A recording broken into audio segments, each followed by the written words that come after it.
शिवपाल यादव पिछले काफी वक्त से अखिलेश यादव और पूरी समाजवादी पार्टी से नाराज चल रही हैं। अपनी अलग पार्टी बनाने वाले शिवपाल भले ही इस साल यूपी में हुए विधानसभा चुनावों में सपा को समर्थन देते हुए नजर आए हों, लेकिन बाद में उन्होंने ऐसे ऐसे खुलासे किए जिसने अखिलेश की खूब किरकिरी कराई। उनके खुलासे ये बताने के लिए काफी थे कि कैसे चुनावों के बहाने अखिलेश ने उनका फायदा उठाया और बाद में उनके साथ विश्वासघात किया। उसी दौरान से ये खबरें तूल पकड़ रही हैं कि शिवपाल यादव बीजेपी का दामन थाम सकते हैं। हालांकि इसको लेकर कोई आधिकारिक ऐलान तो नहीं हुआ, लेकिन ऐसा माना जा रहा है कि बहुत जल्द शिवपाल बीजेपी ज्वाइन कर सकते हैं। खैर, शिवपाल का अगला कदम क्या होगा, इसको लेकर कुछ भी कहना अभी जल्दबाजी होगी। लेकिन हाँ, इस सवाल पर मुलायम सिंह यादव की छोटी बहू और बीजेपी नेता अपर्णा यादव ने अपनी राय रखी है। दरअसल एक इंटरव्यू में अपर्णा से सवाल हुआ कि क्या शिवपाल बीजेपी ज्वाइन करने जा रही हैं। इसके जवाब में अपर्णा ने कहा, मैं तो समझती हूँ कि चाचा की अपनी चॉइस है। मैं उनका बहुत सम्मान करती हूँ क्योंकि वो मेरे घर में बड़े हैं, लेकिन मैं भाजपा से हूँ। मेरे आदर्श मोदी योगी हैं। चाचा ने जो भी किया अपने लिए, मुझे लगता है कि अब खुद जिम्मेदार है। जो भी राजनीतिक रूप से उनको ठीक लगता है करना चाहिए। अगर उनका मन होगा तो स्वागत है पार्टी में। अपर्णा ने तो साफ कह दिया कि अगर शिवपाल यादव पार्टी ज्वाइन करने की इच्छा रखते हैं तो उनका स्वागत है। अब देखना होगा शिवपाल बीजेपी का दामन थामते हैं या नहीं।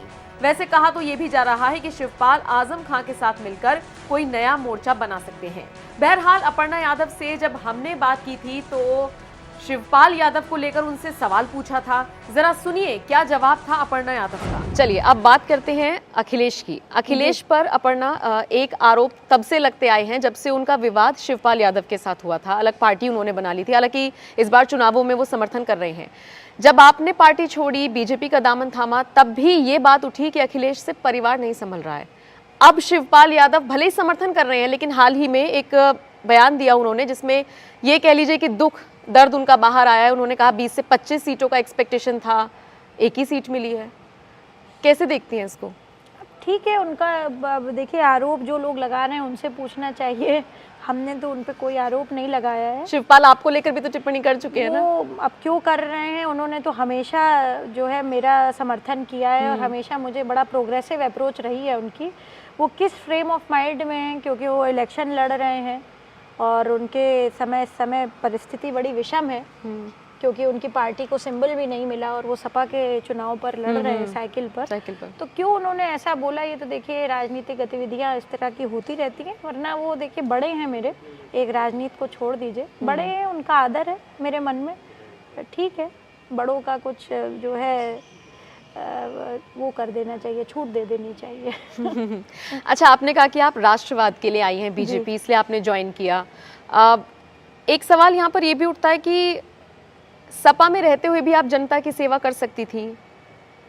सिर्फ विचारधारा ही एक मकसद था, या फिर एक होता है ना अपर्णा कि मैं भी कहीं जाऊंगी तो एक उम्मीद के साथ जाऊंगी, कोई भी जाएगा आगे स्विच करेगा, एक उम्मीद के साथ करेगा।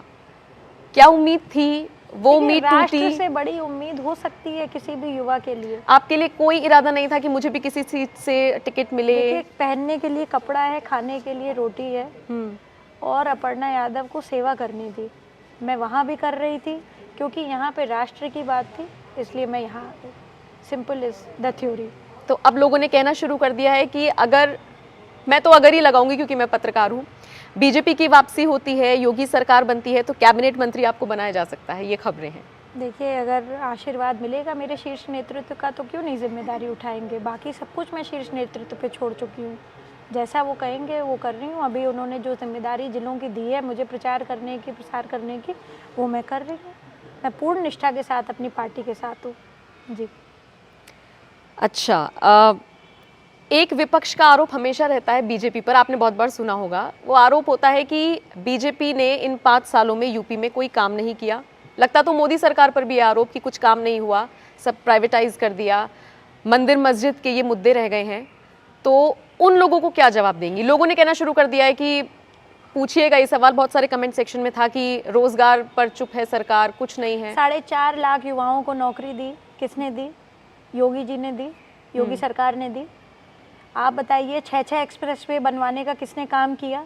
भारतीय जनता पार्टी ने, आदरणीय नरेंद्र मोदी जी और आदरणीय योगी आदित्यनाथ जी के उसमें हुआ। बहरहाल शिवपाल का अगला कदम क्या होगा और इसका असर सपा पर क्या पड़ेगा, ये तो देखने वाली बात होगी।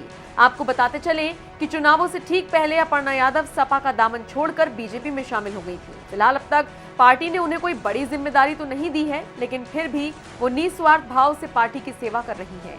उम्मीद है कि 2024 उनके लिए कोई खुशखबरी ला सकता है। बहरहाल आपका इस खबर पर क्या कहना है, कमेंट करके जरूर बताएं।